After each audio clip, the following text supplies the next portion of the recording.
The flight was supposed to be routine until a flight attendant looked at a quiet black man in first class and told him, "You're in the wrong seat."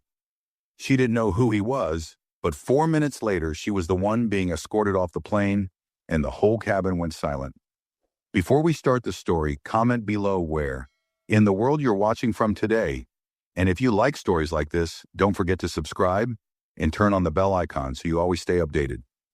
The boarding area buzzed with quiet conversation as travelers in business attire adjusted their bags and glanced at departure screens. In the middle of the crowd stood an older black man with close-cropped, salt-and-pepper hair, dressed in a charcoal gray suit. His name was Eldon Graves, though no one around him seemed to recognize it. He carried no flashy luggage, just a slim black briefcase in one hand and a quiet look of focus on his face. He didn't fidget, didn't rush. He waited his turn like everyone else, his calm posture drawing quiet space around him. When the first-class boarding call was made, Eldon stepped forward, scanned his ticket, and moved down the jet bridge without a word. He entered the aircraft and walked directly to seat 1A. The cabin was softly lit, the scent of leather and faint cologne hanging in the air. Only a few other passengers had boarded, 2 middle-aged men and a young woman tapping on her laptop. Eldon placed his briefcase gently in the overhead bin, adjusted the cuff of his white shirt, and lowered himself into the seat without hesitation. He unfolded a newspaper from his inside jacket pocket, settled back, and began to read. Across the cabin, a flight attendant named Melanie Dorsey walked past the rows with practiced steps. Her uniform was pressed, her hair pulled tightly back, her expression clipped and unreadable. But when she reached 1A, her stride slowed. Her eyes moved from Eldon's face to his suit, then to his hands resting on the newspaper. Something flickered in her expression. She stopped beside his seat and spoke without smiling. "Excuse me, sir," she said, tilting her head slightly. "Can I see your boarding pass?" Eldon looked up slowly, folding his newspaper in half. He held out the printed boarding pass without a word. She took it without thanking him and scanned it with a handheld device. The screen gave a soft confirmation beep, but Melanie didn't move. Her brow furrowed slightly as she double-checked the seat number. "This is seat 1A, she said. "That's what my ticket says," Eldon replied calmly. There was no sarcasm in his tone, no aggression, just fact. But Melanie stood there for a beat too long, the pause more telling than anything she said. She handed the pass back with stiff fingers. "Please remain seated," she said. "I just need to confirm something with the gate." She turned without waiting for a response and walked quickly toward the galley. In the second row, a man in a navy blue sport coat glanced up. His name was Trent Barlow, a finance consultant who'd been watching the exchange over the rim of his coffee cup. He said nothing, but his eyes lingered on Melanie's stiff back as she disappeared behind the curtain. In the galley, Melanie grabbed the cabin phone with quick fingers. Her voice was low but tight. "This is Dorsey in the cabin. Can you double-check a passenger for me? Seat 1A. Name is Eldon Graves, older gentleman. I just want to make sure the ticket's legitimate." The reply came after a pause. "It's confirmed, first class, booked almost 6 weeks ago. No issues." Melanie didn't respond. She hung up the phone slowly, her mouth a thin, hard line. Instead of returning to Eldon with an apology or an update, she took a deep breath, adjusted her name badge, and turned back toward the cabin. Her expression had shifted, calmer on the outside, colder underneath. And while the cabin remained quiet, something small had already cracked open. Eldon returned to reading his paper, but for the first time that morning, his jaw had tightened. Just slightly, Melanie returned to the first-class cabin with her steps tighter. Her mouth set in a line that looked polite, but didn't feel that way. She stopped next to Eldon's seat again, this time with a clipboard in hand. She didn't offer an apology. Instead, she said, "Mr. Graves, I'm going to ask you to step into the galley with me for a moment. There appears to be an issue with the reservation system." Eldon folded his newspaper calmly and looked at her with quiet focus. "What kind of issue?" he asked. His tone wasn't confrontational, just still, like someone used to being challenged without cause. "I just need to verify something directly with the front." Melanie replied, not quite meeting his eyes. "If you'll follow me, please." From across the aisle, Trent Barlow set his coffee down now, fully alert. Behind him, a young couple, Olivia and Sean Kramer, traveling to San Francisco for their honeymoon, paused their conversation, picking up on the shift in energy. Eldon stood without fuss, tucked the paper into the seat pocket, and adjusted his jacket. "Of course," he said quietly. He followed Melanie down the aisle toward the galley. Eyes followed them. No one said anything, but the silence started to bend around the edges. Olivia leaned closer to Sean and whispered, "Did something happen?" Sean shrugged, but both of them turned to watch the front of the cabin. Inside the galley, Melanie placed her clipboard on the counter and turned to face him. "There's just a small mix-up," she said too quickly. "Your name didn't match the manifest in the system. It may have been entered wrong by the gate agent." Eldon raised one eyebrow. "Is that so?" he said. His voice remained calm, but the look in his eyes sharpened just enough to make Melanie shift her weight from one foot to the other. "I'm sure it's nothing," she added a bit too late. "We just need to be certain everything is correct before departure." Eldon said nothing for a moment. Then he reached into his jacket, pulled out his phone, and made a call. "Yes," he said quietly into the receiver. "It's happening again. Please go ahead." He ended the call and placed the phone calmly back into his pocket. His expression didn't change. He didn't explain what the call was about. He didn't have to. Melanie blinked, caught off guard. "Sir, may I ask who you just called?" "You may," Eldon replied, "but I won't be answering that." He glanced toward the curtain separating them from the cabin. "Now if we're finished here, I'd like to return to my seat." Melanie didn't respond. She watched him walk back into the aisle, his back straight, his steps steady. He didn't raise his voice. He didn't push back, but something about the way he moved made her throat tighten. Back in first class, Trent glanced up as Eldon passed. "Everything all right, sir?" he asked. Eldon gave a small nod. "It will be," he said, and then he sat back down in seat one. A folded his hands in his lap and waited. The mood in the first-class cabin had shifted. It was subtle but undeniable. A few passengers cast glances toward the front, pretending to read or scroll their phones while listening closely. A sense of discomfort crept in, not because Eldon Graves had done anything wrong, but because something wasn't sitting right with how he was being treated. Eldon resumed his seat without a word, but his calm expression no longer hid the quiet storm building behind his eyes. His jaw tensed ever so slightly as he adjusted his seatbelt and stared ahead. Across the aisle, Trent Barlow observed him with a thoughtful frown. A few seats behind them, Olivia Kramer nudged her husband gently. "Why is she bothering him?" she whispered. Sean shrugged again but didn't look away. "No idea, has done absolutely nothing." Eldon's thoughts moved faster than he showed. This wasn't the first time someone looked at him and saw what they wanted to see, someone who didn't fit their expectations. A man who looked out of place. He had dealt with it for decades. Bank tellers who asked twice to confirm his name. Hotel staff who assumed he was with another guest. Luxury salesmen who greeted others first. But rarely had it played out this openly, and certainly not in an airline where he held part ownership. Behind the curtain, Melanie stood stiff in the galley, staring blankly at the wall. Her stomach fluttered with something close to unease, but her pride held firm. She didn't like being questioned. She didn't like being doubted, and she certainly didn't like the way Eldon had made that phone call. Like he knew something she didn't. She reached for the cabin phone and called for support, this time requesting assistance from the ground supervisor before the plane pushed back. As she waited, another flight attendant stepped into the galley. Carlos Meyer, a young man with steady hands and a calm way of handling problems. He glanced at her clipboard, then back at Melanie. "Everything all right?" Carlos asked. Melanie hesitated, then lowered her voice. "There's something off with that guy in one. The name checks out, but I don't know. I just have a feeling." Carlos blinked. "You mean the older gentleman? He showed his ticket, right?" She nodded yes. "It's just something's not adding up," Mel Carlos said gently. "We can make assumptions based on vibes. If his boarding pass matches and it's confirmed, that's the end of it." Melanie stiffened. "I'm not making assumptions." "In following procedure," Carlos paused, then nodded once. "All right, but be careful. Everyone's watching now." Back in the cabin, Eldon sat still, his gaze fixed ahead, but inwardly his mind was alert. He had already contacted his executive assistant, who had in turn notified the airline's operations team. He didn't want a scene. He never did. But this wasn't something he was going to let slide.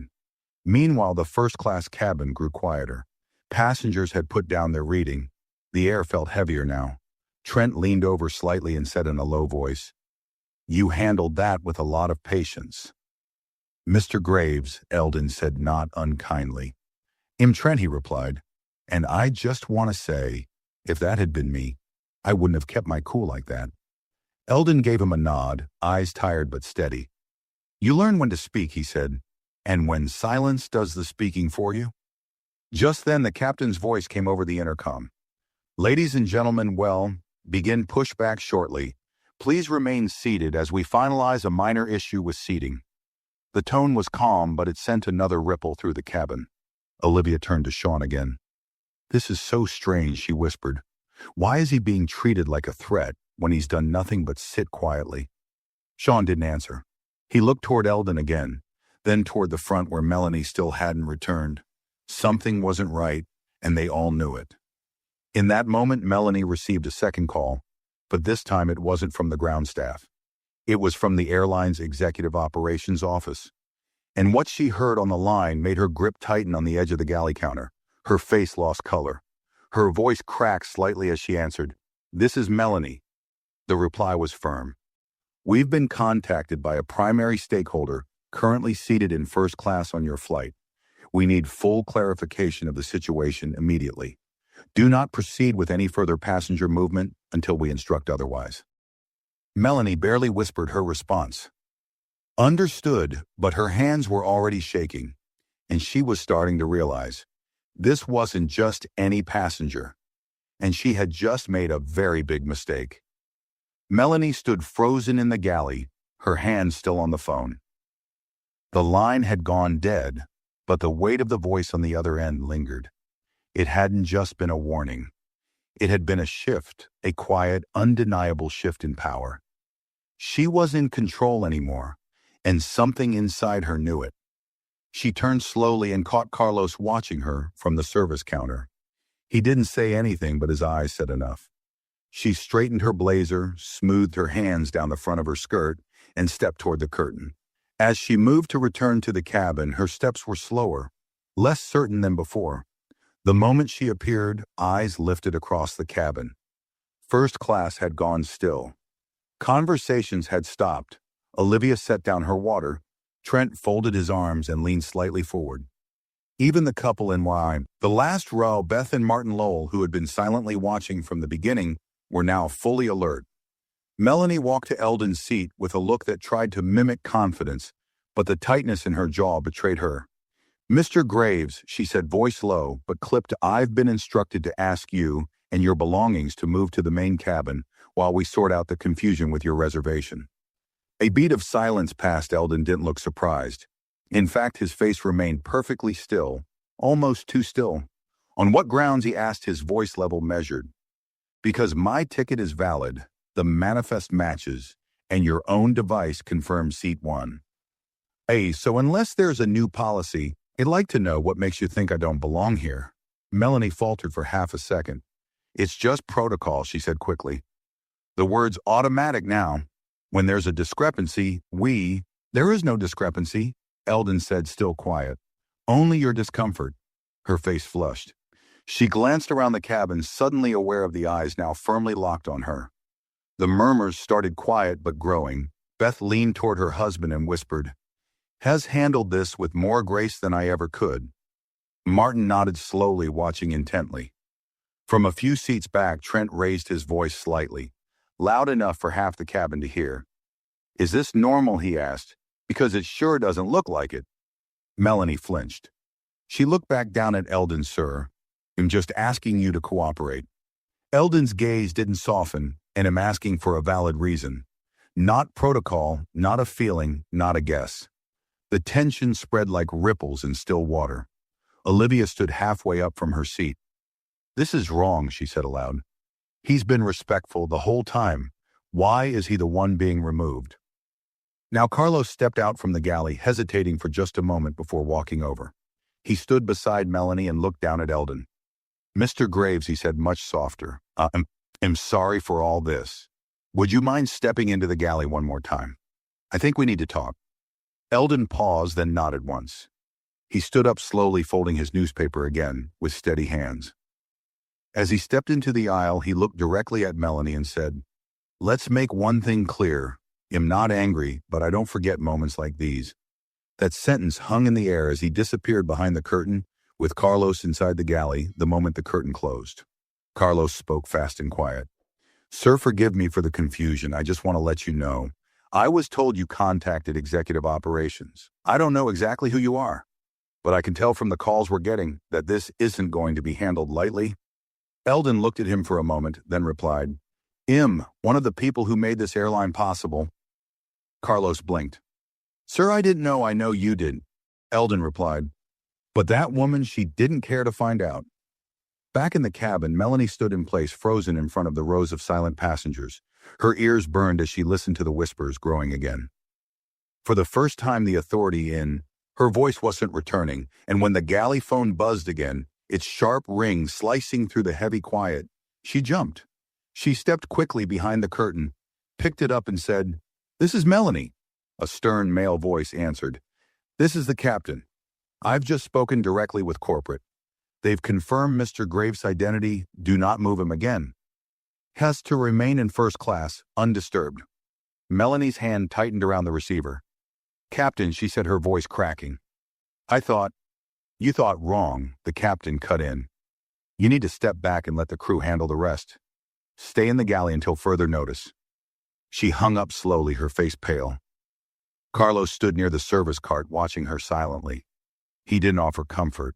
He simply said, They're calling in a report. Melanie's stomach dropped. A report. Carlos nodded once. They're not just protecting him. They're reviewing you. Melanie sat down on the jump seat and buried her face in her hands. The curtain rustled quietly behind her. On the other side, Eldon Graves sat once again in seat 1, a legs crossed, newspaper back in hand. He didn't smirk. He didn't gloat. He simply waited. But this time, the entire cabin waited with him. The tension in the cabin refused to settle. Even with Eldon Graves returned to his seat and the curtain closed behind the galley, silence clung to the air like fog. The passengers in first class weren't talking much now. They were watching Melanie disappear into the back of the plane, watching Eldon quietly resume his seat, watching for what would happen next. Eldon adjusted the crease in his pant leg and unfolded the newspaper again, though he barely glanced at it this time. His mind was on headlines. His thoughts moved inward, remembering moments not too different from this one. Moments when he was told to wait over there, step aside, or hold on while we verify. He had long ago learned not to meet aggression with more of it. Power had found was quietest when it was most effective. Across the aisle, Trent Barlow leaned closer again, his voice low but firm. I've seen a lot of things in corporate, he said. But this was plain wrong. Eldon gave a slight nod, but said nothing. The words weren't necessary.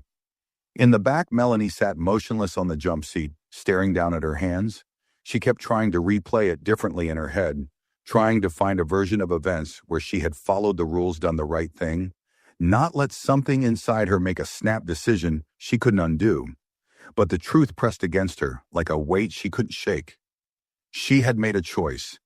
She had seen Eldon's face, his skin, his age, and something in her had leapt ahead of logic. She hadn't even tried to consider that he might belong there, that he might own the seat, the plane, or even more. Carlos moved quietly around her, organizing trays and checking supplies, but the silence between them grew heavier with each passing minute. Eventually he spoke, his tone calm but sharp. Mel, he said without looking at her, what were you expecting when you called him out like that? She looked up, eyes wide. That didn't look like. Carlos raised a hand to stop her. Don't finish that. I was just trying to. You weren't trying. You were assuming, and now you've dragged the rest of us into it. His voice never rose, but the disappointment in it hit harder than any shouting could have. Back in the cockpit, the captain sat with his headset slightly off one ear. He had just ended another call with airline headquarters. The updates were no longer just warnings. They were action plans. Executives were monitoring the flight in real time. Legal was reviewing the timeline of events. Public relations had already been alerted, and a message had come through that made him pause. Prepare a statement for internal records. Do not allow the involved crew member to disembark without an interview. He sighed heavily and looked out the windshield where the tarmac shimmered in the morning light. Flights were supposed to run like machines in time by protocol. No surprises, but this wasn't a delay caused by weather or mechanical failure. This was human, and it couldn't be smoothed over with an apology or a voucher. The cabin phone rang again. He answered, and the voice on the other end was sharp. Captain Rhodes, this is Executive Liaison Sanders. I'm calling directly from the board's office. Mr. Graves is a principal shareholder in the company. We're escalating this immediately. You're to ensure he's not disturbed again, and you're to inform your crew that full cooperation is expected for a formal review. Understood? The captain replied, his tone clipped. When the call ended, he didn't say anything for a moment.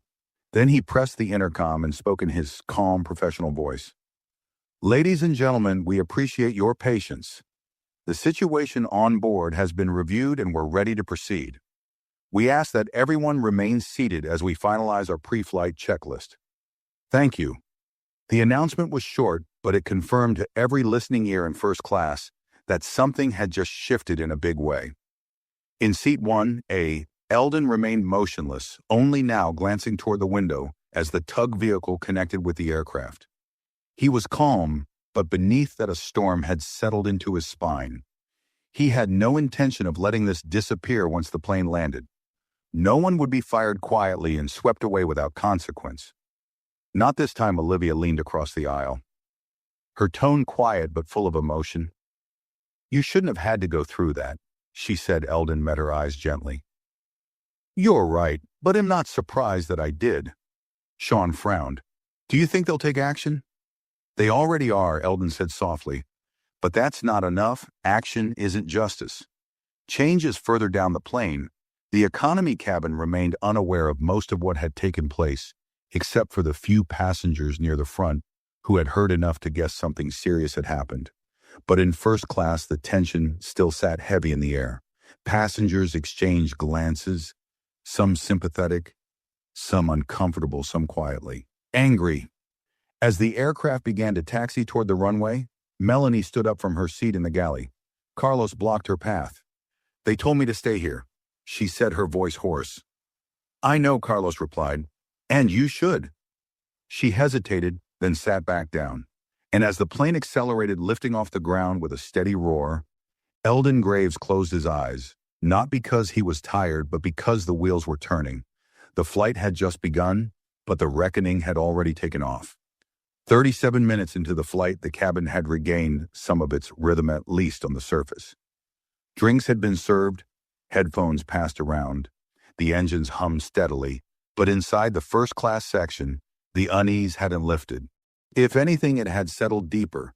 Eldon Graves sat in seat 1, the untouched glass of sparkling water on his tray, casting faint ripples every time the plane shook gently with turbulence. He hadn't said much since takeoff. He didn't need to. Every person in first class knew what had just unfolded, and silence had become their only polite response. Still, the quiet held weight like a held breath that wouldn't release. Across from him, Trent Barlow had stopped pretending to work. His laptop sat open but idle. Every now and then, he glanced at Eldon, then toward the galley. His curiosity wasn't just casual anymore. It was personal, Mr. Graves, Trent said, keeping his voice low. I'm assuming that phone call you made earlier wasn't to a friend. Eldon turned his head slightly. It was to my executive assistant, and she made a call. Trent guessed up the ladder. Eldon nodded once to the boardroom. Trent let out a quiet whistle. That explains the looks of panic on half the staff. It's not about panic. Eldon said it's about accountability. The truth was, Eldon had worked too hard for too many decades to remain silent when someone mistook prejudice for procedure. He didn't rise through acquisitions, mergers, and corporate boardrooms by being passive. He learned to pick his battle, and when to hold the silence long enough to let someone else hang themselves with it. Behind the curtain in the galley, Melanie sat slumped forward, her elbows on her knees, hands clasped tightly. The confidence she carried at the start of the flight had all but drained away. Her ears still rang with the voice of the captain. Her skin still burned with the weight of all those stare. She had tried to justify her actions to herself. Maybe the ticket looked wrong. Maybe there'd been a name mismatch. Maybe he had been rude, except he hadn't. He had been polite professional. Even kind, which made her judgment harder to explain. Carlos returned from the main cabin, pausing to restock cups. His eyes flicked toward Melanie, then quickly away. "You can keep ignoring me." "Carlos," she muttered, "but I didn't do anything wrong." Carlos didn't respond right away. He stacked the cups slowly. "You didn't do anything," he said finally, "because you assumed everything." Melanie straightened. He didn't act like... Like what? Carlos turned to face her now, like a man who flies. Private more than commercial. Like someone who pays cash for first class and doesn't need to prove himself to you? She flinched. "I just thought exactly," he said, cutting her off. "You thought you didn't check, you didn't ask. You just moved him because it didn't fit your idea of who belongs where." Her throat tightened. "You think I'm the only one who's ever made that mistake?" "No," Carlos replied. "But you're the one who did it today, and now the rest of us are left holding it." The galley phone rang again. Melanie didn't move. Carlos picked it up. "This is Meyer," he said. The captain's voice came through low and measured. "We've received further instruction. Mr. Graves is to be left completely undisturbed for the remainder of the flight. Also inform Ms. Dorsey shall be required to stay on board upon landing security, and corporate will be meeting the aircraft at the gate." Carlos turned his head slowly toward Melanie. "Understood," he said. He hung up the phone. Melanie swallowed hard. "They're meeting the plane." Carlos nodded. "Not just security executives, too." Her face turned pale. "They're gonna fire me mid-air. I don't know," he said quietly, "but they're not going to forget this back in the cabin." Beth Lowell leaned toward her husband and whispered, "Did you see the way she looked when she got that last call?" "She's sweating." Martin frowned. "Well, what did she expect? The man's done nothing wrong." He didn't even raise his voice, Olivia had overheard.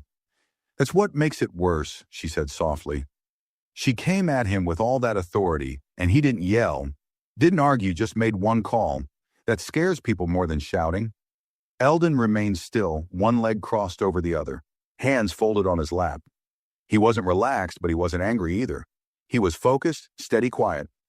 He reached for his phone again and tapped out a message. Short, precise, strategic, confirm media. Monitoring draft holding statement. Prepare legal language for board update. I want full documentation of this incident before we land. He hit send and set the phone face down on his tray. Then he looked out the window, thousands of feet above ground, knowing the fallout hadn't even started yet. And this time he intended to make it count. As the plane cruised high above the clouds, the soft hum of the engines seemed to blend into the heaviness that still clung to the first-class cabin. While the rest of the passengers settled into their seats with movies or meals, a current of unease pulsed quietly among those in the front rows.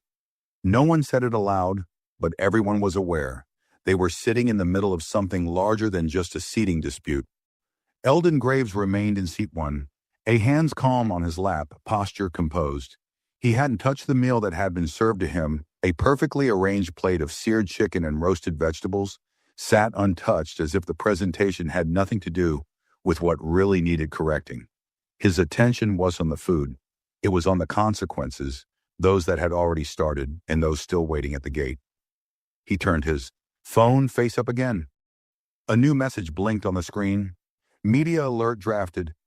Legal is reviewing incident log, board members requesting early meeting post-landing. Eldon nodded to himself, subtle and slow. It was no longer a personal insult. It had become a company matter. He wasn't just a passenger now.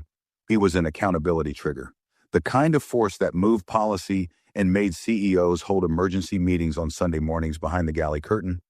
Melanie stood with her arms folded tightly across her chest. Her eyes were red, not from tears, but from the exhaustion of panic, the mental replay of every decision, every word, every small look that now echoed with judgment. Her hands wouldn't stop fidgeting, brushing against the fabric of her uniform as if trying to smooth away her mistake. Carlos returned from the forward cabin, avoiding eye contact. He leaned into the small storage space and began checking inventory again, anything to stay busy. "You know," Melanie muttered, "it's not like I screamed at him." Carlos didn't look up. "No," he said, "you didn't scream. You judged, you removed him without cause. You used your position to humiliate someone who didn't challenge you." "I followed instinct," she snapped, her voice low. "No," Carlos replied, finally turning to her. "You followed assumption." She fell silent, biting her lip hard. Carlos let the silence settle for a moment, then said, "Do you know who he is?" She shook her head. "Not exactly, just someone important. He co-founded the airline," Carlos said. "Owns a major stake. He doesn't brag, doesn't carry a name tag or a gold watch to prove it. He built this company, quietly from the ground up." Melanie blinked. Her mouth opened, then closed again. Her knees weakened slightly. She backed up until her back hit the galley wall. "Oh, God," she whispered. Carlos looked at her for a long second, then turned away. "You didn't just insult a passenger, you insulted your own employer." Meanwhile, in seat 2, Olivia quietly scrolled through her phone. She had opened a notes app and had begun typing out her version of what had happened, what she saw, what she heard, not for gossip, not for outrage, for evidence. She wasn't the type to post on the social media, but something about the look on Eldon's face when he was asked to move had stuck with her. The quiet, careful way he swallowed it, like he'd done it before. Like he knew how much it would cost to react in the wrong tone. Trent Barlow leaned over and asked her, "Do you think he's going to sue them?" Olivia shrugged. "Maybe, but I don't think that's what he's after." Trent raised a brow. "No, I think he wants to change something bigger than just his seat," she replied, back at the rear of first class. Carlos opened the galley phone again and made a discreet call to the cockpit. "Captain Rhodes," he said, "update from the ground. Mr. Gravis' legal team has submitted a formal notice of internal review.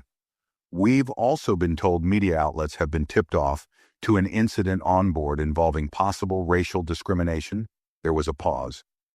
Then the captain replied, "Understood. Well, keep it quiet on board, but well prepare for media presence at the gate." The call ended.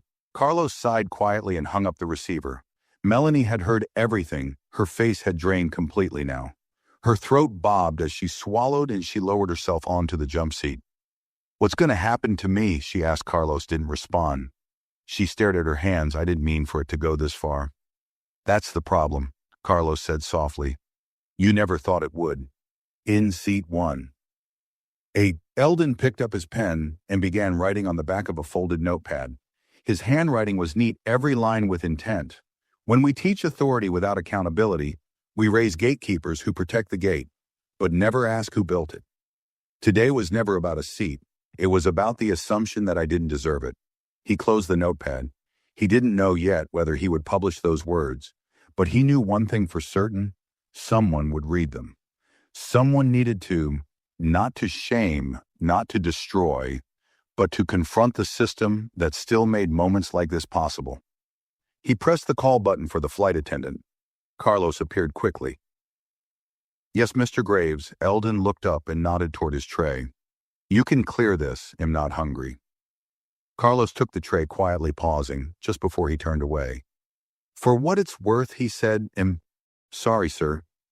Eldon held his gaze for a moment. Then he said, "I appreciate that, but save it for after the landing. That's when the real apology begins." And as Carlos walked away, Eldon returned to his silence, not because he had nothing to say, but because the right ears hadn't arrived yet. They would soon, and when they did, they'd be met with more than silence. They'd be met with truth. The cabin lights dimmed slightly as the flight entered the final hour before landing. Outside, the clouds broke in long ribbons of white and gold, the sun setting gently into the curve of the sky. Inside, however, the mood was thick, anchored in tension and uncertainty. While some passengers had returned to their books or screens, none had truly forgotten what happened earlier. The air still carried the residue of the earlier confrontation, an awkward silence that no beverage cart or dinner service could clean. Eldon Graves sat with his eyes closed, not asleep but focused. He didn't need noise to know what was happening around him. He could feel it in the way people looked at him now, more respectfully, more cautiously. He could feel it in the tone of the captain's announcements now laced with forced calm, and he could feel it in the way Carlos approached him now, not with stiff service protocol, but with the quiet posture of someone who understood that lines had been crossed. In the galley, Melanie sat alone.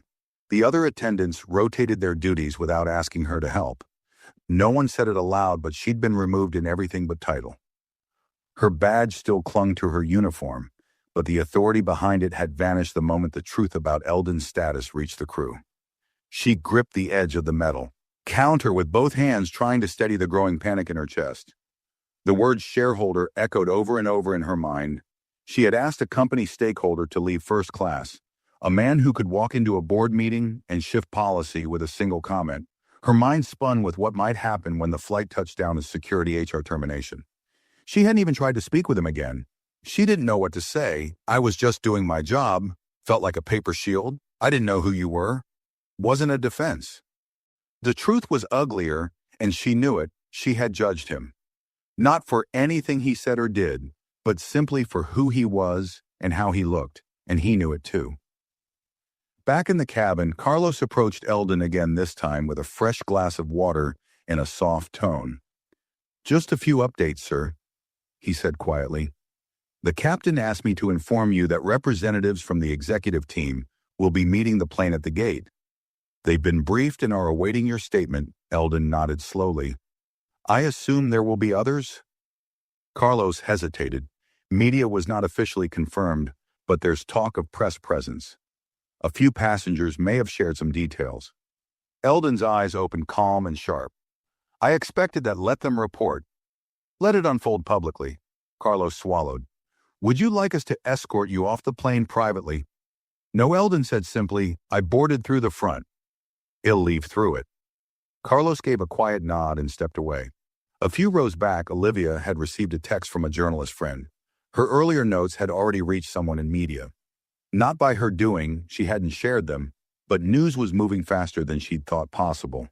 The message read, "Passenger claims airline co-founder removed from first class, mid-flight. Can you confirm?"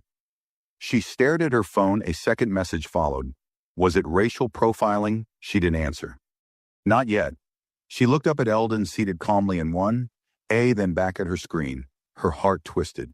She didn't want to sensationalize what had happened, but she also didn't want to let it slide into silence.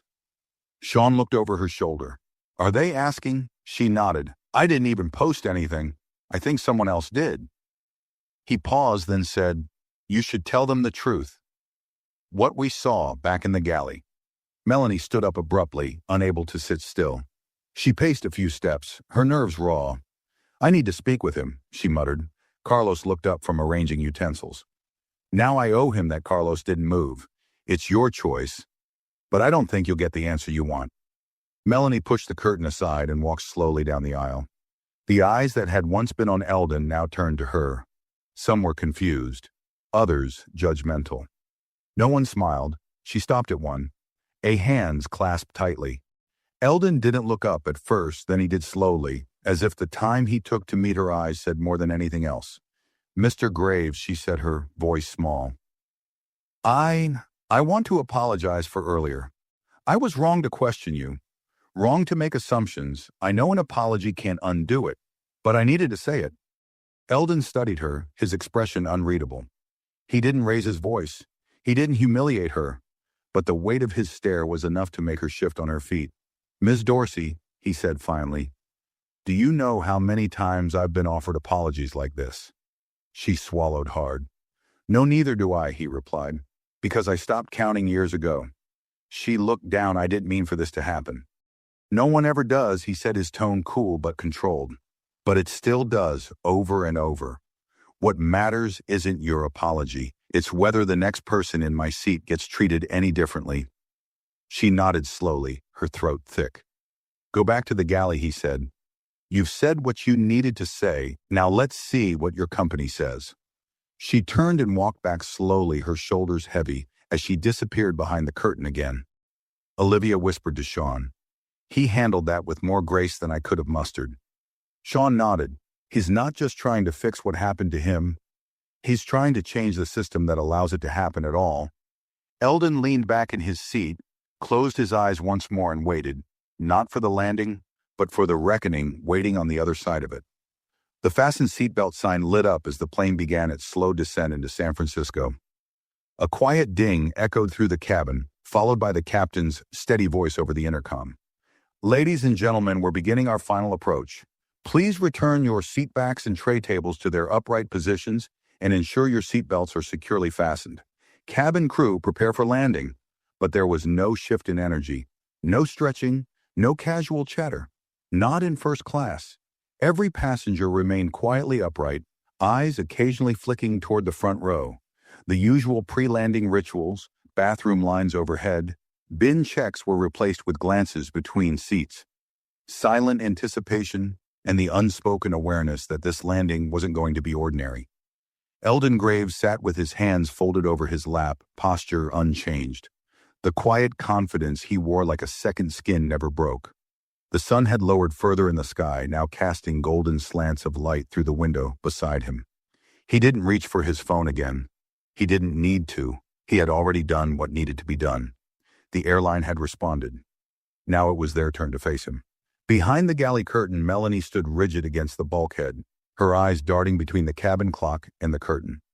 Each minute felt longer than the last. She kept trying to imagine what would happen once the wheels touched the ground. Would it be a conversation, a warning, a pink slip handed over in front of the crew? Carlos stood beside her, arms crossed, face calm but unreadable. He'd been watching her unravel all flight long.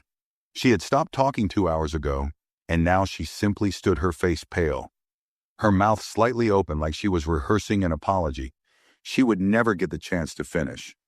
"I didn't mean to ruin everything," she whispered without. Looking at him, Carlos didn't respond. He just stared straight ahead. Up in the cockpit, Captain Rhodes adjusted the control flaps as the plane made its final descent. His headset buzzed with an incoming call from dispatch. "Captain Rhodes, be advised, airline executive team will be waiting at gate 12 upon arrival. Please do not allow disembarkation until Mr. Graves and involved crew have been met by leadership. Security has also been informed."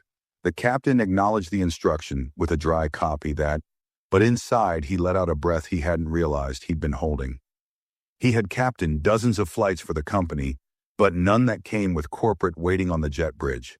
This wasn't turbulence, this was damage control, and it had already started before the wheels hit the runway. As the plane descended through the final layer of cloud, a subtle hush fell across the cabin. Some passengers glanced out their windows, watching the coastline crawl closer. Others watched Eldon. He remained motionless as if preparing for a boardroom meeting instead of landing. In 2C, Olivia refreshed her email again, heart pounding. The journalist she knew had already published something, breaking airline shareholder allegedly removed from first class mid-flight internal review underway. A second headline followed minutes later. Witnesses confirm racial profiling incident on board flight 728, high-ranking investor targeted by staff. Sean leaned over. "They're running it." Olivia turned the screen toward him. "It's out across the aisle." Trent caught sight of the headline and exhaled deeply. "Well," he said, "they're not burying this." As the wheels met the tarmac with a soft but final thud, the aircraft slowed, rolling toward the gate. Outside the windows, the usual rush of ground crew activity was missing. Instead, 2 men in dark suits stood at the top of the ramp near the gate's entrance. Another uniformed security agent waited just beyond the glass eyes focused on the aircraft. Inside, the mood was brittle. A sharp chime rang out. "Ladies and gentlemen, we have arrived. Please remain seated with your seatbelts fastened until the captain has turned off the fasten seatbelt sign. We ask for your patience as we finalize our arrival procedures." No one moved. Eldon didn't unbuckle. Melanie, now trembling slightly, stood frozen in the galley, her mouth dry.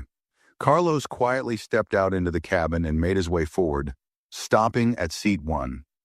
"Mr. Graves," he said in a low voice, "the executive team is at the gate. They've asked to speak with you directly before anyone else deplanes." Eldon nodded once I assumed as much. Carlos hesitated. "Would you like me to accompany you?" Eldon looked up, I appreciate the offer. But no, this is something I'll do alone. Carlos nodded, then moved aside. The fasten seatbelt sign turned off with a ding, and yet no one rose. Everyone remained seated as Eldon stood. He reached into the overhead bin, retrieved his slim briefcase, and straightened the collar of his jacket. His movements were deliberate. Controlled, not theatrical, just precise.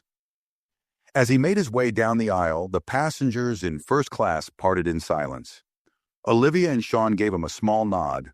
Trent stood briefly and said, "For what it's worth, I'm glad I witnessed this." Eldon paused, met his eyes, and replied, "Then I hope you do more than just witness." He continued walking.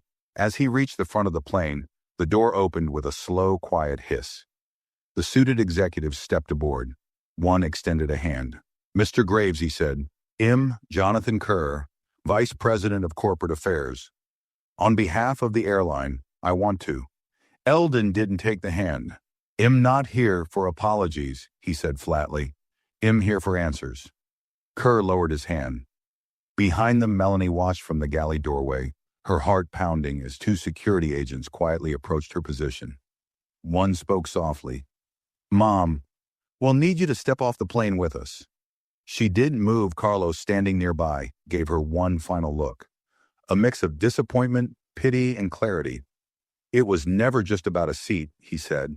And with that, Melanie stepped forward, flanked by the two officers, her footsteps shaky, the whisper of her shoes nearly drowned out by the sound of her career slipping away. Back in the aisle, Eldon turned once to glance at the cabin. No gloating, no smile. Just the same calm expression he had worn all flight long. Then he stepped off the plane. And the real consequences began. The terminal was eerily quiet on the far end of Gate 12, where three sharply dressed executives stood stiffly beside a row of tinted glass windows. Behind them, a security team waited in plain Navy uniforms, their postures relaxed but alert. A few airport staff members lingered at a distance, whispering and pretending to check their tablets, while keeping one eye on the jet bridge. Everyone had heard something. None of them knew the full story.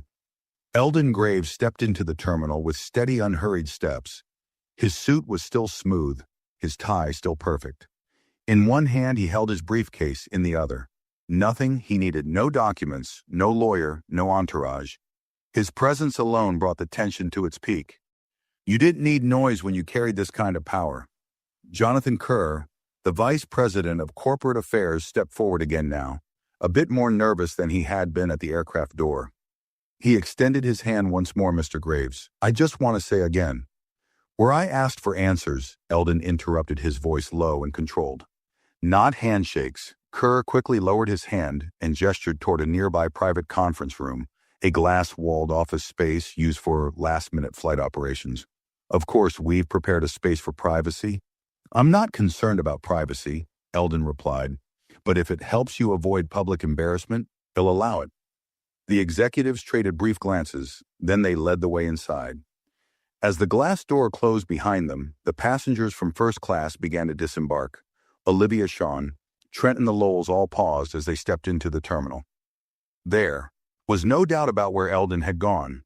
The room was clearly visible through the glass, and Eldon's presence commanded the center like a courtroom judge. Trent shook his head. He didn't have to say much, but he said everything that mattered. Olivia replied softly, because he knew this wasn't just about him.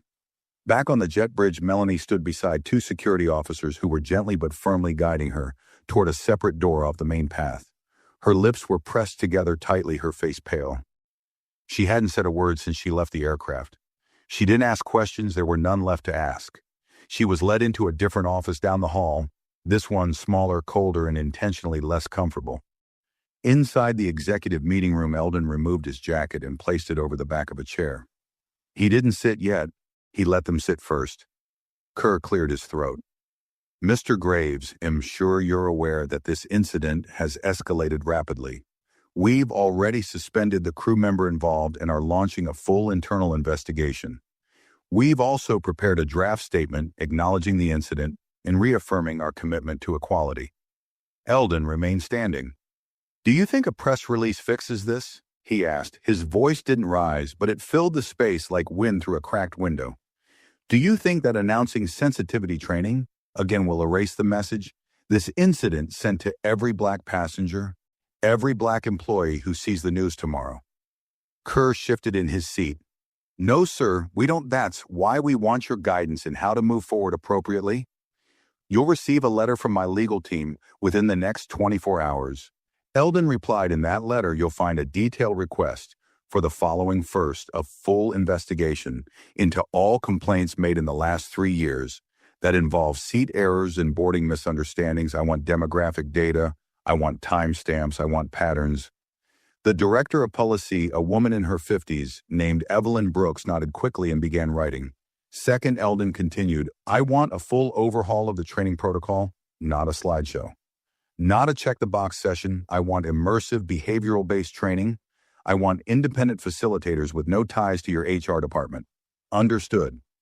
Kerr said, trying to keep pace. Third, and most importantly, Eldon said, I want a public apology issued not just to me, but to every passenger who's been quietly humiliated without consequence.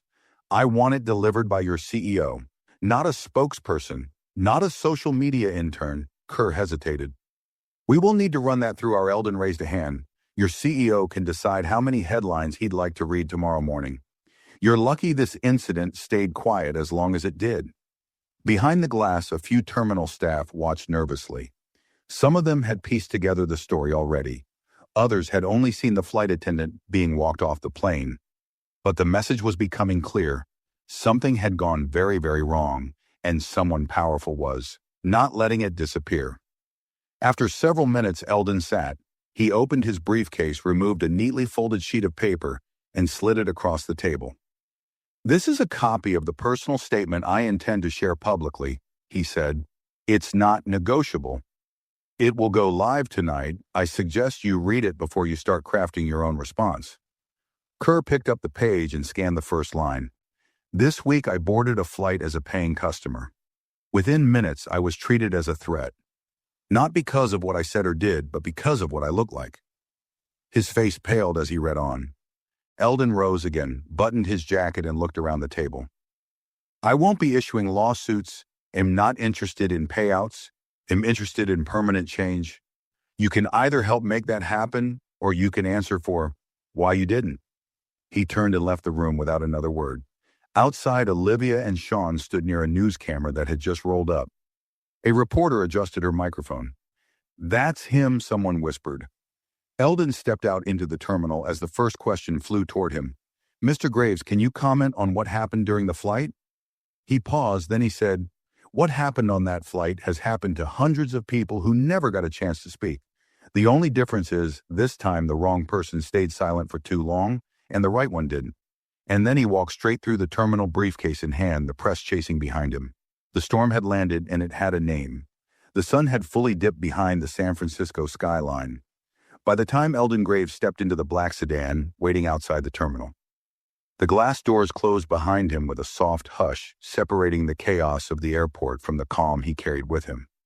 The driver nodded politely and pulled away, navigating the winding lanes, as reporters scrambled to follow on foot, some calling out his name, even as the car disappeared into the stream of departing traffic. Eldon didn't look back. Inside the car, silence reigned.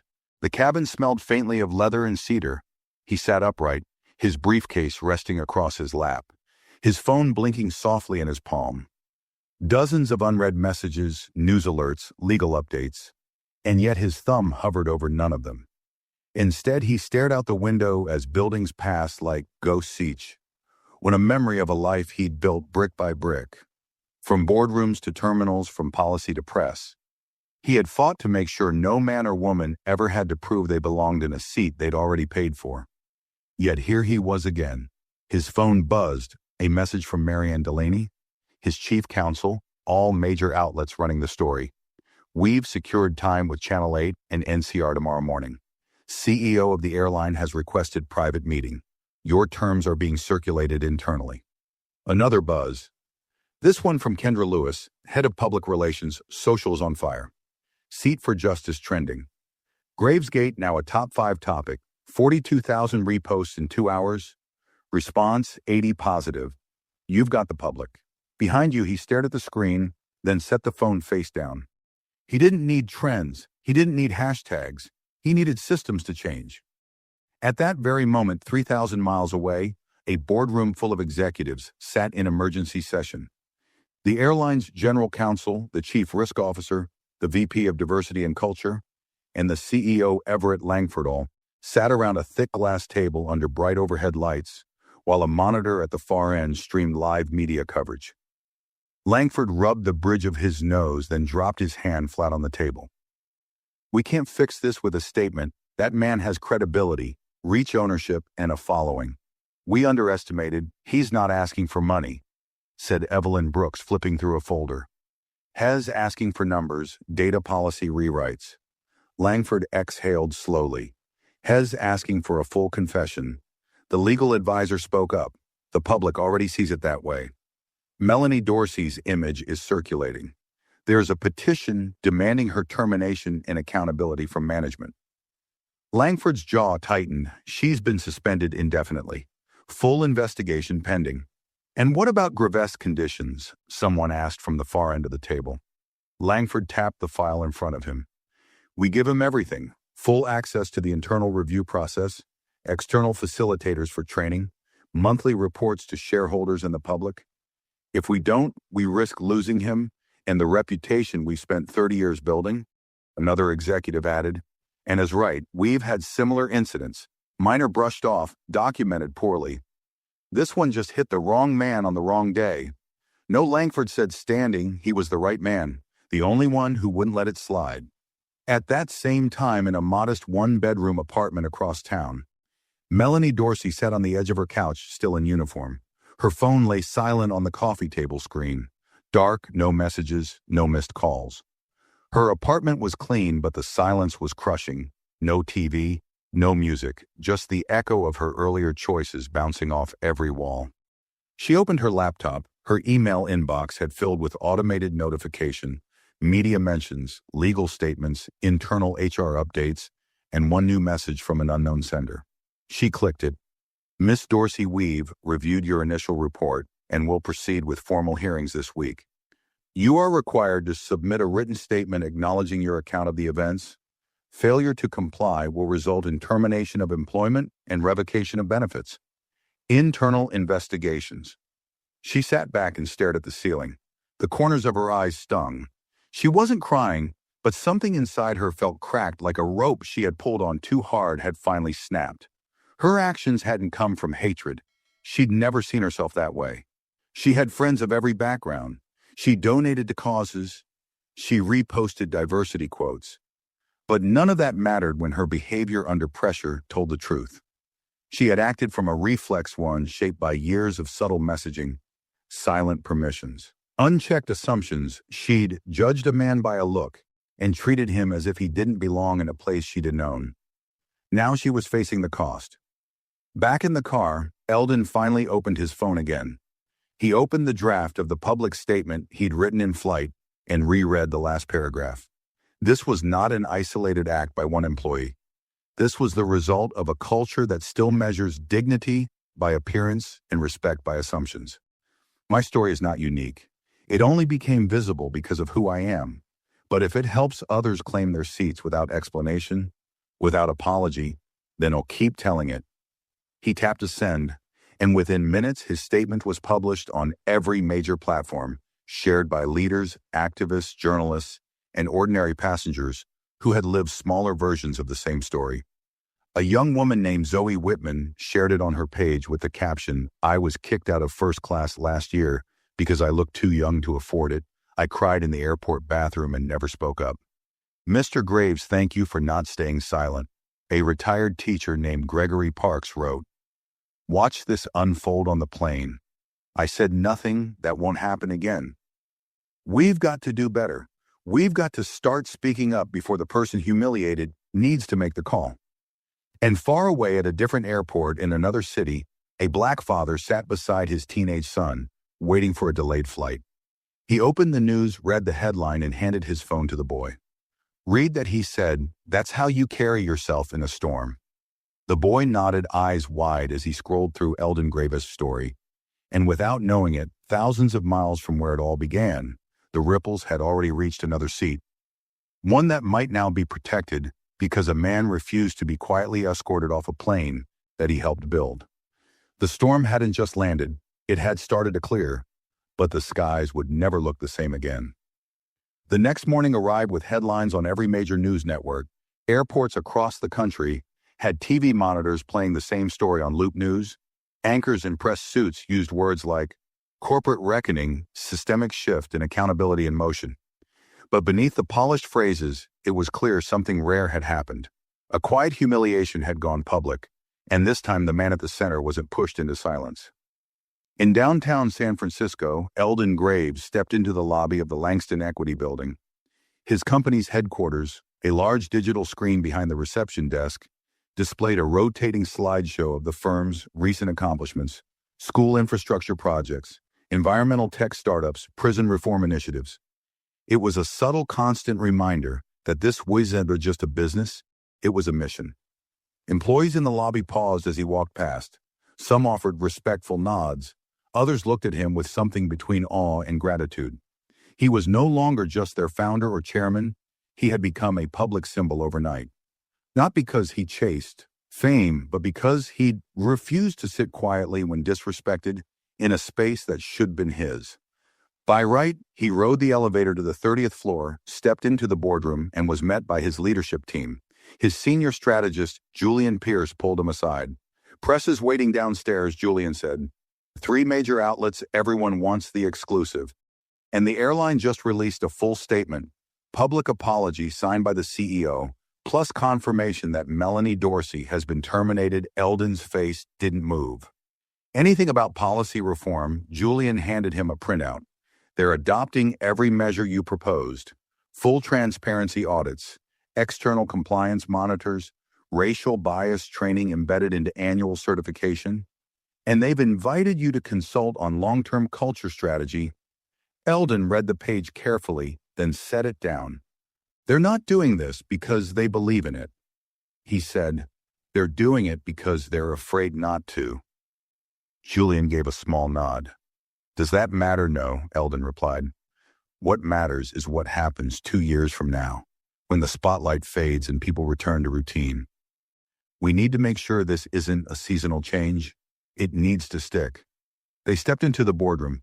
The meeting began, across town in a quiet cafe. Olivia and Sean sat with a journalist from Channel 8, giving a first-hand account of what they saw on board. Olivia spoke with composure, but her voice carried weight. It wasn't just about Mr. Graves being asked to move, she said. It was the way she looked at him, like he didn't belong, and when he refused to be humiliated, she escalated it. She didn't expect him to have power. The journalist nodded, scribbling furiously. "And how did he respond?" Sean leaned in. "With patience, with control, but also with precision. He didn't shout, he didn't threaten. He let the system expose itself, and then made sure people saw it."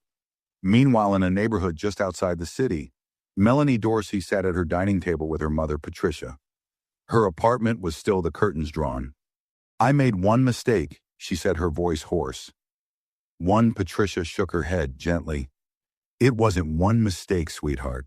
It was years of small things you never questioned. You just didn't notice until it hit someone who could make you see it." Melanie looked down, her fingers trembling around a chipped coffee mug.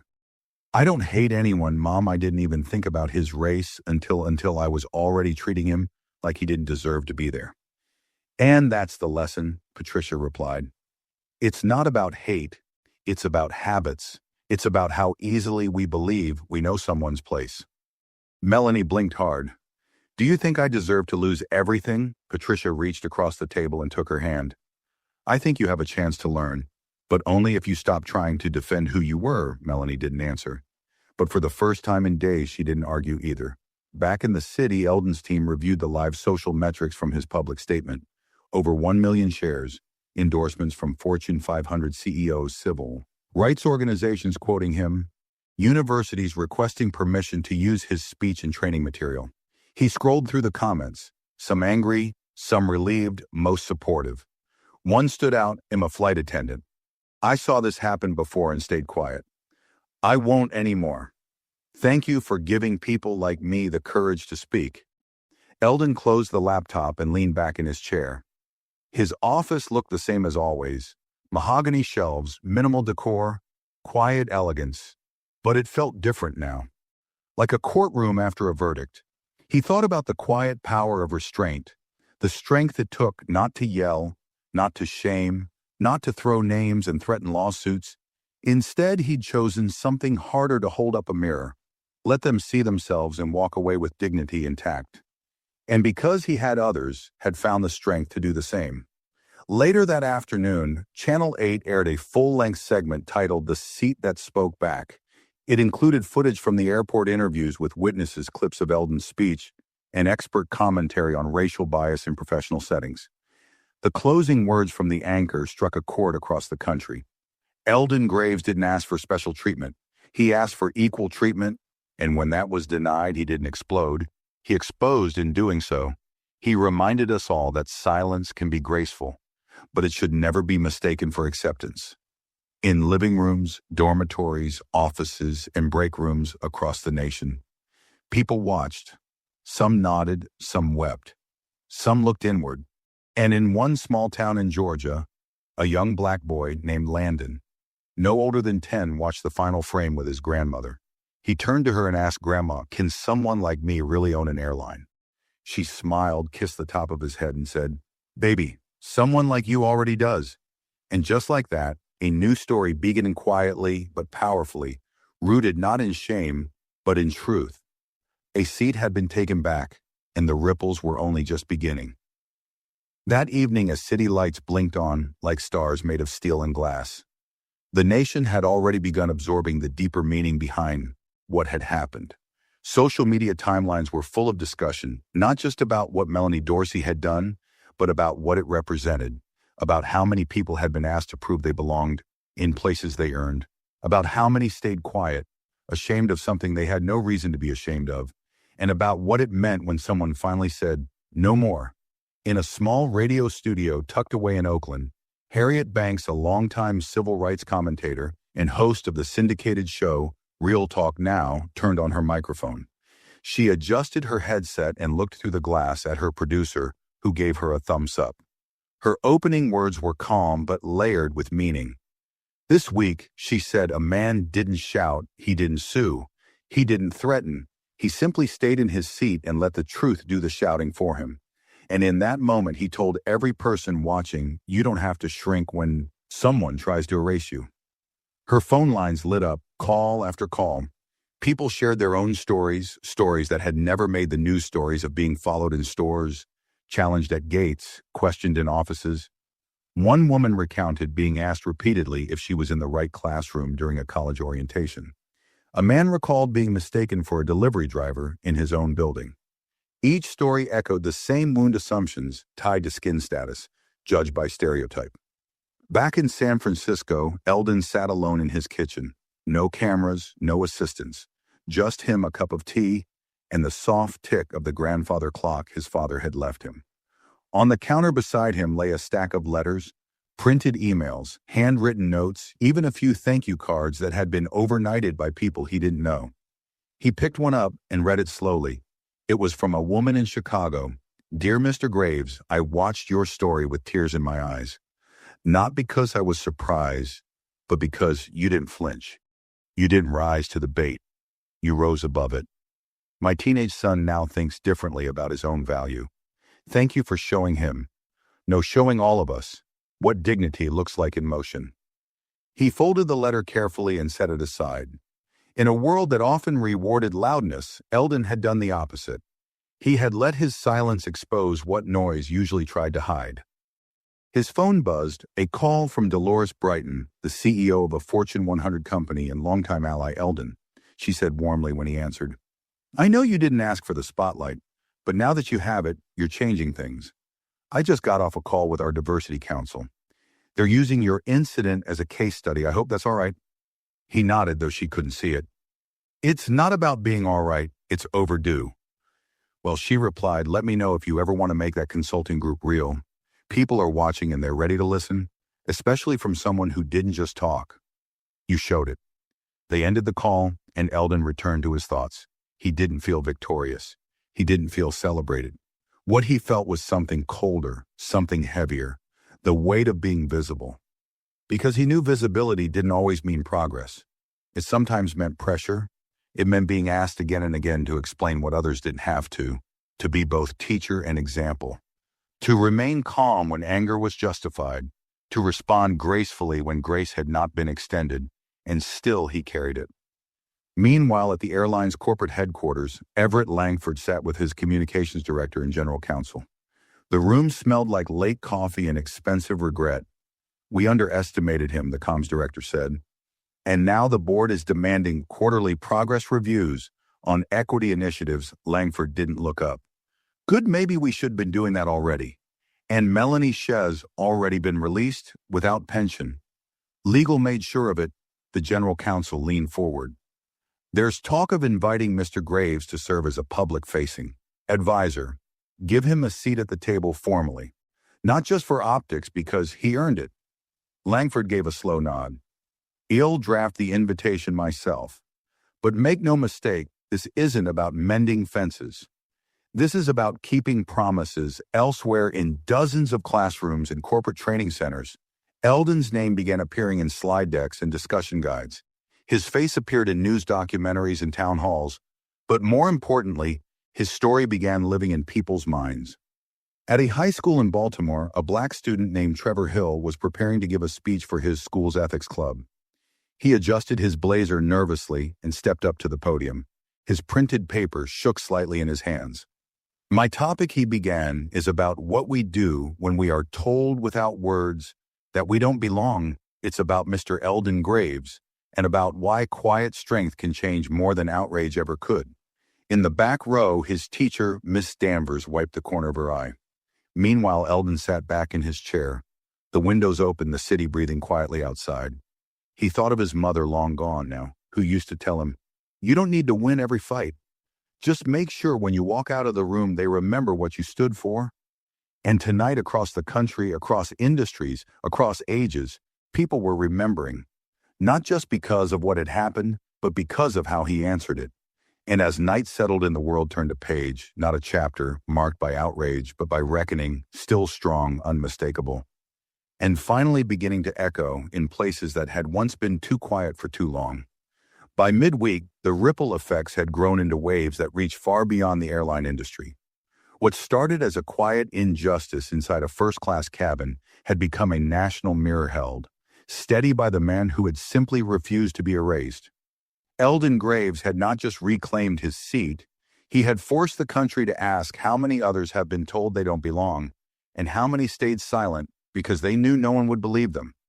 At a leadership summit in Washington, D.C. policy, advisors, Fortune 500 executives, and media leaders gathered for a panel that had been scheduled months in advance under the vague title, Equity in Access. What none of them had anticipated was that Eldon's story would become the centerpiece of the entire event. The keynote speaker, Reginald Carr, a respected civil rights attorney and thought leader, stood before the audience holding up a printed photo of Eldon, seated calmly in one. The grainy still had been taken by another passenger mid-flight, before the confrontation, before the headlines, before the apology. "This," Reginald said, "is not a man making a scene. This is a man surviving one. Look at the posture, look at the dignity, and look at what we assumed when we first saw this image online. That's what we're here to talk about." He turned to the crowd, voice calm, but deliberate. "Eldon Graves didn't demand compensation. He demanded correction, and he showed us something rare, that real strength doesn't always come with volume. Sometimes it sits perfectly still and lets everyone else show their hand." The audience applauded, not politely but deeply. Meanwhile, inside Langston Equity's top-floor conference room, Eldon sat with a group of young professionals from across the country. It was the first in a new initiative he had quietly launched. The Belonging Project, a mentorship and funding program focused on breaking gatekeeping systems in corporate America. Seated around him were 15 young leaders, all of whom had faced different versions of what he had endured, needed internships for cultural fit, questioned for their accents, passed over, despite degrees that matched their peers. One of them, Rhea Martin, a sharp, quiet tech graduate from Detroit, spoke up. I keep wondering if I had been on that flight and it happened to me. Would anything have changed? Because I don't have shareholders, I don't have media pull, I'm just someone trying to get in. Eldon nodded slowly. That's why we're here, he said. So the next time someone like you is challenged for belonging, they won't be alone, and they won't need headlines to be heard. He didn't offer inspiration, he offered structure strategy, a roadmap for protection, legal, financial, institutional. Not theory practice. Back at the airline's HR division, a mandatory all-staff virtual meeting was underway. Across time zones, thousands of employees tuned in to a new training series titled Bias in Real Time. The first module wasn't animated or theoretical. It began with a reenactment of the incident from Flight 728. Word for word, body language included. It was uncomfortable. It was real, and it ended with a single sentence in white text across a black screen. What you believe quietly will eventually speak loudly through your actions. One supervisor, Kathy Monroe, a 20-year veteran, sat watching in her Denver office, arms crossed. By the end of the session, she was crying. She turned to her team and said, "We've all been Melanie Dorsey at some point. The question is, what do we do now that we know it?" At the same time, in a mid-sized airport in Atlanta, a black businessman in a sharp gray suit walked toward the first-class gate for Flight 990. As he approached the desk, the agent glanced at his ticket, then looked him up and down briefly. He held her gaze. For a split second, she hesitated, then caught herself. She smiled, genuinely scanned the ticket, and said, "Welcome aboard, Mr. Reed. Enjoy your flight." Behind him, another passenger watched the moment unfold. A slight change in posture, a barely noticeable pause, but also a shift. Because the headlines hadn't just exposed a system, they had created caution, awareness. And in small, quiet moments, the culture was bending one interaction at a time. Meanwhile, Eldon returned home late that evening, his steps a little slower, but his focus undimmed. He poured himself a glass of water, walked to the study, and opened the final letter from the pile. It was handwritten on soft parchment, no return address. "Mr. Graves, I was on that flight. I sat in row 4 across the aisle. I didn't speak up. When I should have, I watched you handle yourself with more grace than I've ever seen. I've spent the last few days thinking about how many times I could have spoken out for others, but chose the safe silence instead. I just want to say, I hear you, now I see it, and am changing how I lead because of what I saw you do. Thank you, a coward who won't stay one." Eldon folded the letter carefully and placed it in his desk drawer, not as a trophy, but as a record, a marker of what change looked like in real time. That night, the city moved on. Flights landed. Planes took off. People hurried to work. Kids laughed in parks. But across those routines, a quieter thread stitched itself into the fabric of daily life. Conversations changed slightly. Glances softened, systems paused before acting. And it wasn't because Eldon had shouted. It was because he hadn't needed to. He had made the silence speak louder than the noise ever could. And for the first time in a long time, the world had actually listened. The following Sunday morning, just as the sun pushed softly over the rooftops of San Francisco, Eldon Graves stood alone on his townhouse balcony, holding a steaming cup of black coffee. The city hadn't changed. Its streets still hummed below. Buses still sighed along their routes, and joggers still passed with earbuds and focused eyes. But Eldon felt something subtle in the air, a shift not in noise, not in headlines, but in the way people now paused, thought, and looked closer at moments they used to ignore. He looked down at the street where days ago no one would have known his name outside of corporate circles. Now cab drivers nodded at him, children pointed, and strangers sent him messages, not to praise him, but to say thank you, or simply, "I saw it happen. I've lived it too." His phone buzzed gently on the balcony table beside him. A message from Marianne, his chief counsel. "Final Numbers Airlines Board has approved every item you pushed. They've also invited you to lead a national coalition on bias in commercial policy. It's happening." Eldon. All of it. He read the message, nodded once, and set the phone down without replying. He didn't need confirmation. The work wasn't done. But it had begun downstairs in the heart of a local community center, A group of teenagers had gathered for a weekend mentorship event hosted by Langston Equity. The walls were lined with simple posters, quotes from civil rights leaders, innovators, and now one from Eldon himself. The seat in power. The seat is proof that you were always meant to be there, even when someone else forgot. Among the teens, Zoe Whitman stood at the front with a marker in her hand. Just a week ago, she had shared Eldon's story on her social media with trembling fingers. Now she was teaching younger students how to respond when challenged, how to remain composed, and how to document and protect themselves. Because the fire Eldon had lit didn't end in boardrooms. It was lighting corners in classrooms, airports, and family homes, places that were never on camera, but where the real battle had always lived. Somewhere in Florida, Melanie Dorsey walked through a quiet park away from the headlines. No job, no uniform. Just her a notebook and the consequences of every choice she had made. She sat under a tree and opened the journal she had started days earlier. Her first words on the page, "I believed I was fair. But fairness isn't what you say. It's what you do when no one's watching. I didn't lose my job. I was forced to face who I had become." She kept writing not for public redemption, but because real change she now understood started in silence too. Back in Eldon's office, a framed newspaper front page had just been delivered. The headline read, "Justice at 30,000 feet and beyond." Below the bold type was an image of Eldon walking calmly through the terminal, his briefcase in hand, his eyes straight ahead. Behind him, the chaos had already begun. Ahead of him, change was waiting. He placed the frame on the wall, not at eye level, but just beside the door, so that every time he left the room, he would remember not the storm, but the walk that came after it. And in homes, offices, and crowded terminals across the country, people remembered the man who stayed seated when told to move, who didn't yell when insulted, who didn't break when they tried to bend him. He reminded the world that dignity isn't granted by rank, color, or class.